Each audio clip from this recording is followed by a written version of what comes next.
Atman and non-atman. Now I shall explain discrimination between the atman and the non-atman, which you must learn.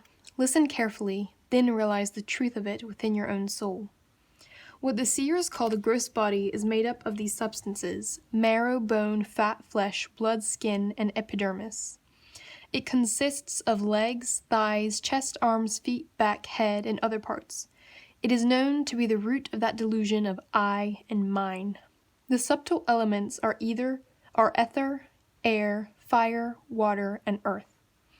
Portions of each of these compounded together compose the gross body. Sound, touch, sight, taste, and smell, these five essences of the elements, are what we experience. They exist in order to be experienced by the individual man. Those deluded beings who are tied to the objects they experience by the strong cord of desire, so hard to break, remain subject to birth and death. They travel upward or downward, impelled by their own karma, that inescapable law. The deer, the elephant, the moth, the fish, and the bee, each of these goes to its death under the fascination of one single sense out of the five. What, then, must be the fate that awaits a man who is under the fascination of all five senses? The objects experienced by the senses are even stronger in their evil effects than the poison of the cobra. Poison kills only when it is absorbed into the body, but these objects destroy us merely by being seen with the eyes. Only he who is free from the horrible trap of craving for sense enjoyment, so hard to renounce, is ready for liberation, and no other, even though he may be schooled in the 6 systems of philosophy. So-called seekers for liberation, who lack the true spirit of renunciation, try, nevertheless, to cross the ocean of this world. The shark of craving catches them by the throat and drags them violently from their course, and they are drowned midway. He who has killed the shark of sense-craving with the sword of true dispassion crosses the ocean of this world without meeting any obstacle. Know that deluded man who walks the dreadful path of sense-craving moves nearer to his ruin with every step. And know this to be true also, that he who walks the path indicated by his teacher, who is his truest well-wisher, and by his own better judgment reaps the highest fruit of the knowledge of Brahman.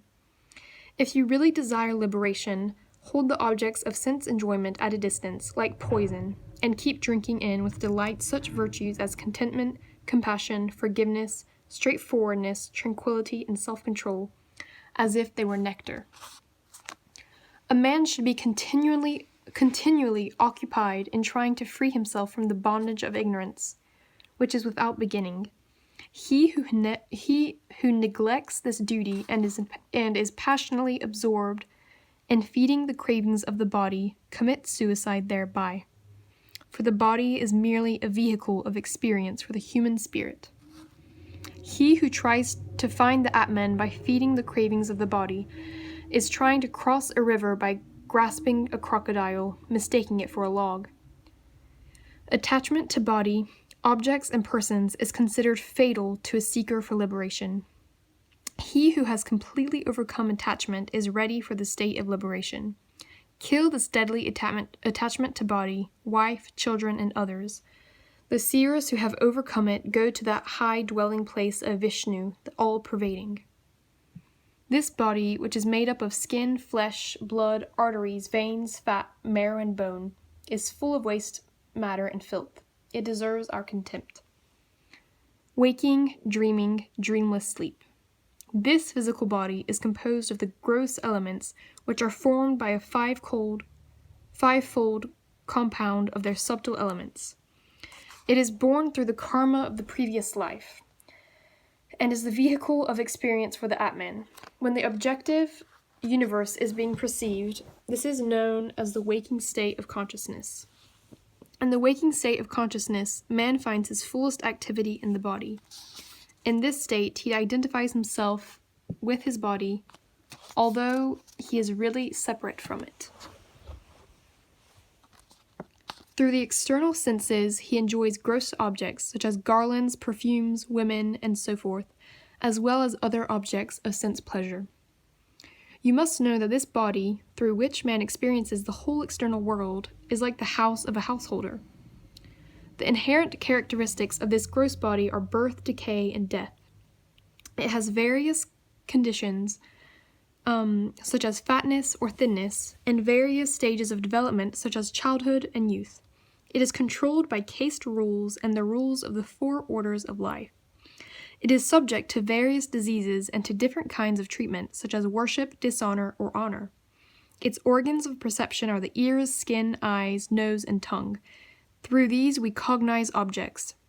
Its organs of action are the vocal organs, hands, legs, and the organs of excretion and reproduction. These involve us in action. The mental organ consists of mind, intellect, ego, and the emotional nature.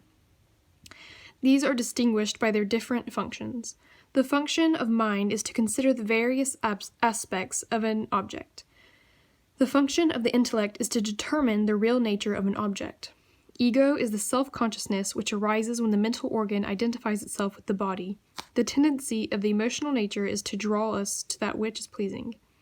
The vital force is divided according to its 5 different functions. Breath is that function of the vital force which is used in respiration. Downward breath is used in excretion. Distributive breath governs the processes of digestion and assimilation. Diffused breath is present throughout the body, resisting disintegration and holding it together in all its parts. Ascending breath is used in eructation, just as gold is known by different names when it is fashioned into various ornaments, just as water takes the form of waves, foam, etc. So the one vital force is given these 5 different names according to its 5 different functions. 8 groups make up the subtle body.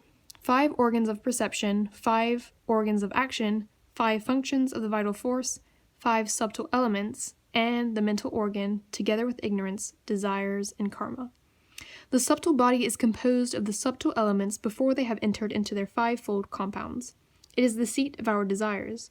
It is the field within which the fruits of karma are experienced.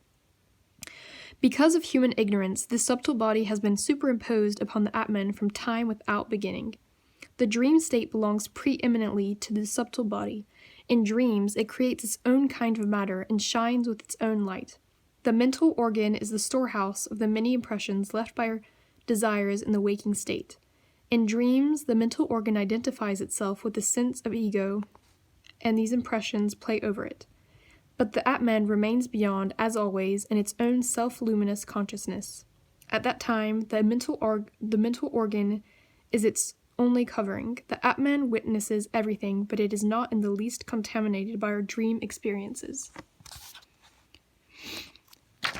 It is free forever and untouched. No karma created by its covering bodies can ever contaminate it, even to the smallest degree. The subtle body is like a sharp tool in the hand of the carpenter. It is the instrument of the whole activity of the Atman, which is infinite wisdom. Therefore, the Atman itself is free from any taint. The conditions of blindness, weakness, and keen vision belong to the eye. They are caused by its qualities and defects. In the same way, deafness and dumbness are conditions of the ear and tongue, but not of the Atman, the knower.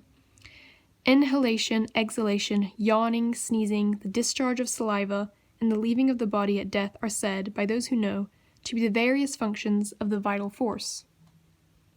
The mental organ identifies itself with the organs of perception and of action, as well as with the physical body. Thus the sense of individuality arises, which causes a man to live and to act. His consciousness is a reflection of the infinite consciousness of the Atman. He who believes himself to be acting or experiencing is known as the ego, the individual man. Identifying himself with the gunas, he experiences the 3 states of consciousness, waking, dreaming, and dreamless sleep. When the objects of experience are pleasant, he is happy. When they are unpleasant, he is unhappy. Pleasure and pain are characteristics of the individual, not of the Atman, which is forever blissful. The object of experience is lovable, not for itself, but because it serves the Atman. But the Atman itself is to be loved above all else. The Atman is forever blissful. For it, there can never be any suffering. In dreamless sleep, when there is no object of experience, the joy of the Atman is felt. This is confirmed by our own experience as well as by the scriptures, tradition, and logic. Maya. Maya, in her potential aspect, is the divine power of the Lord. She has no beginning. She is composed of the three gunas, subtle beyond perception. It is from the effects she produces that her existence is inferred by the wise. It is she who gives birth to the whole universe. She is neither being nor non-being, nor a mixture of both. She is neither divided nor undivided, nor a mixture of both. She is neither an indivisible whole, nor composed of parts, nor a mixture of both. She is most strange. Her nature is inexplicable. Just as knowing a rope to be a rope destroys the illusion that it is a snake, so Maya is destroyed by direct experience of Brahman, the pure, the free, the one without a second. Maya is composed of the gunas, the forces which are known as rajas, tamas, and sattva. These have distinctive characteristics. Rajas has the power of projection. Its nature is activity. Through its power, the phenomenal world, which is involved in Maya, begins to evolve. Attachment, desire, and similar qualities are caused by its power, as are also grief and similar moods of the mind. Lust, anger, greed, arrogance, jealousy, egotism, envy, and other such vices are the worst characteristics of rajas. When a man is overpowered by it, he attaches himself to worldly actions. Hence, rajas is the cause of bondage. Tamas has the power of veiling the real nature of an object, making it appear other than it is. It is the cause of man's continued subjection to the wheel of birth and death. It also makes possible the operation of the power of rajas. A man may be intelligent, clever, and learned. He may have the faculty of keen self-analysis, but if he is overpowered by tamas, he cannot understand the true nature of the Atman, even thought it may be clearly explained to him in various ways. Even though it may be clearly explained to him in various ways. He takes the appearance, which is the product of his ignorance, for the reality, and so he becomes attached to delusions. This obscuring power of dreadful tamas is, alas, very great. Failure to perceive the actual object, seeing something as different from what it really is, vacillation of the mind, taking delusions for realities, these are the characteristics of tamas. As long as a man is attached to tamas, he can never get free from them, and rajas also will trouble him without ceasing. Tamas has these further characteristics: ignorance, laziness, dullness, sleep, delusion, and stupidity. A man who is under their influence cannot understand anything. He lives like a somnambulist or an unconscious log of wood. Sattva is purity. Even when it is mixed with rajas and tamas, as water is mixed with water, it lights the way to liberation. Sattva reveals the Atman as the sun reveals the objective world. Sattva, when mixed with the other gunas, has these characteristics: absence of pride, purity, contentment, austerity, a desire to study the scriptures, self-surrender to God, harmlessness, truthfulness, continence, freedom from greed, faith, devotion, longing for liberation, aversion to the things of this world, and the other virtues that lead toward God. Sattva, in its pure state, has the following characteristics: tranquility, direct perception of the Atman, absolute peace, contentment, joy, and steady devotion to the Atman. Through these, the seeker tastes everlasting bliss. Maya has been defined as a composition of the three gunas. It is the causal body of the Atman. Dreamless sleep belongs preeminently to the causal body. In this state, the workings of the mind and sense organs are suspended. In dreamless sleep, there is no cognition of any kind, but the mind continues to exist in its subtle form like a seed. The proof of this can be found in everybody's experience, that the mind, when we wake up, still remembers, "I knew nothing." There are the body, the sense organs, the vital force, the mind, the ego, and all their functions, the objects of enjoyment, pleasures, and all other kinds of experience, the gross and the subtle elements, in short, the whole objective universe, and Maya, which is its cause. None of these is the Atman. You must know that Maya and all its effects, from the cosmic intellect down to the gross body, are other than the Atman. All are unreal, like a mirage in the desert. The Atman. Now I shall tell you the nature of the Atman. If you realize it, you will be freed from the bonds of ignorance and attain liberation. There's a self-existent reality, which is the basis of our consciousness of ego. That reality is the witness of the three states of our consciousness and is distinct from the 5 bodily coverings. That reality is the knower in all states of consciousness, waking, dreaming, and dreamless sleep. It is aware of the presence or absence of the mind and its functions. It is the Atman. That reality sees everything by its own light. No one sees it. It gives intelligence to the mind and the intellect, but no one gives it light. That reality pervades the universe, but no one penetrates it. It alone shines. The universe shines with its reflected light. Because of its presence, the body, senses, mind, and intellect apply themselves to their respective functions as though obeying its command.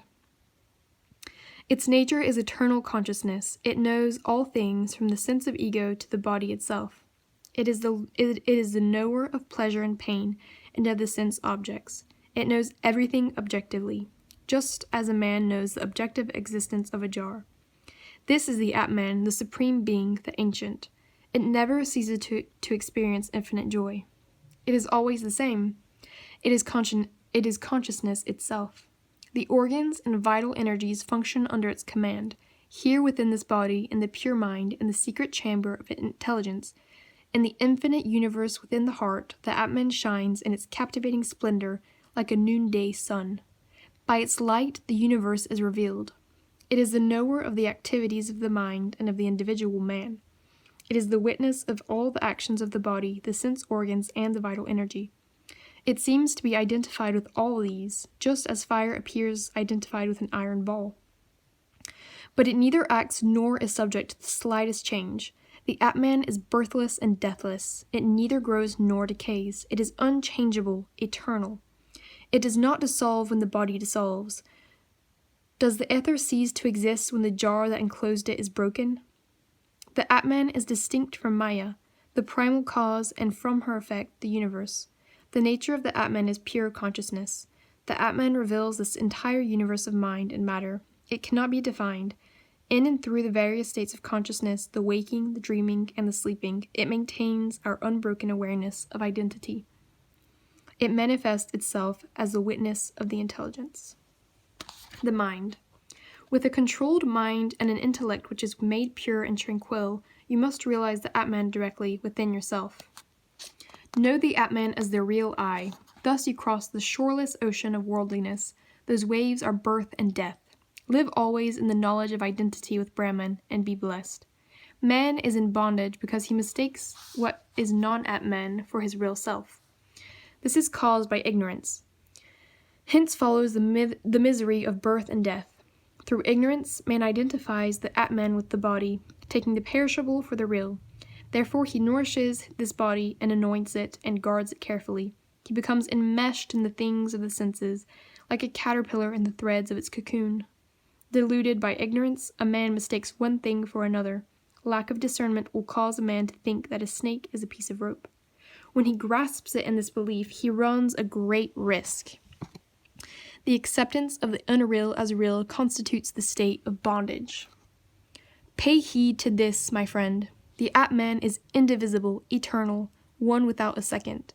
It is eternally made manifest by the power of its own knowledge. Its glories are infinite. The veil of Tamas hides the true nature of the Atman, just as an eclipse hides the rays of the sun. When the pure rays of the Atman are thus concealed, the deluded man identifies himself with his body, which is non-Atman. Then Rajas, which has the power of projecting illusory forms, afflicts him sorely. It binds him with chains of lust, anger, and the other passions. His mind becomes perverted. His consciousness of the Atman is swallowed up by the shark of total ignorance. Yielding to the power of Rajas, he identifies himself with the many motions and changes of the mind. Therefore he is swept hither and thither, now rising, now sinking, in the boundless ocean of birth and death, whose waters are full of the poison of sense objects. This is indeed a miserable fate. The sun's rays bring forth layers of cloud, By them the sun is concealed, and so it appears that the clouds alone exist. In the same way, the ego, which is brought forth by the Atman, hides the true nature of the Atman, and so it appears that the ego alone exists. On a stormy day, the sun is swallowed up by thick clouds, and these clouds are attacked by sharp, chill blasts of wind. So, when the Atman is enveloped in the thick darkness of tamas, the terrible power of rajas attacks the deluded man with all kinds of sorrows. Man's bondage is caused by the power of these two, tamas and rajas. Deluded by these, he mistakes the body for the Atman and strays onto the path that leads to death and rebirth. Man's life in this relative world may be compared to a tree. Tamas is the seed. Identification of the Atman with the body is its sprouting forth. The cravings are its leaves. Work is its sap. The body is its trunk. The vital forces are its branches. The sense organs are its twigs. The sense objects are its flowers. Its fruits are the sufferings caused by various actions. The individual man is the bird who eats the fruit of the tree of life. The Atman's bondage, the non-atman, springs from ignorance. It has no external cause. It is said to be beginningless. It will continue indefinitely until a man becomes enlightened. As long as a man remains in this bondage, it subjects him to a long train of miseries, birth, death, sickness, decrepitude, and so forth. This bondage cannot be broken by weapons, or by wind, or by fire, or by millions of acts. Nothing but the sharp sword of knowledge can cut through this bondage. It is forged by discrimination and made keen by purity of heart, through divine grace. A man must faithfully and devotedly fulfill the duties of life as the scriptures prescribe. This purifies his heart. A man whose heart is pure realizes the supreme Atman. Thereby he destroys his bondage to the world, root and all. Wrapped in its 5 coverings, beginning with the physical, which are the products of its own maya, the Atman remains hidden, as the water of a pond is hidden by a veil of scum. When the scum is removed, the pure water is clearly seen. It takes away a man's thirst, cools him immediately, and makes him happy. When all the 5 coverings are removed, the pure Atman is revealed. It is revealed as God dwelling within, as unending, unalloyed bliss, as the supreme and self-luminous being. The wise man who seeks liberation from bondage must discriminate between Atman and non-Atman. In this way, he can realize the Atman, which is infinite being, infinite wisdom, and infinite love. Thus, he finds happiness. The Atman dwells within, free from attachment and beyond all action. A man must separate this Atman from every object of experience, as a stalk of grass is separated from its enveloping sheath. Then he must dissolve into the Atman all those appearances which make up the world of name and form. He is indeed a free soul who can remain thus absorbed in the Atman alone.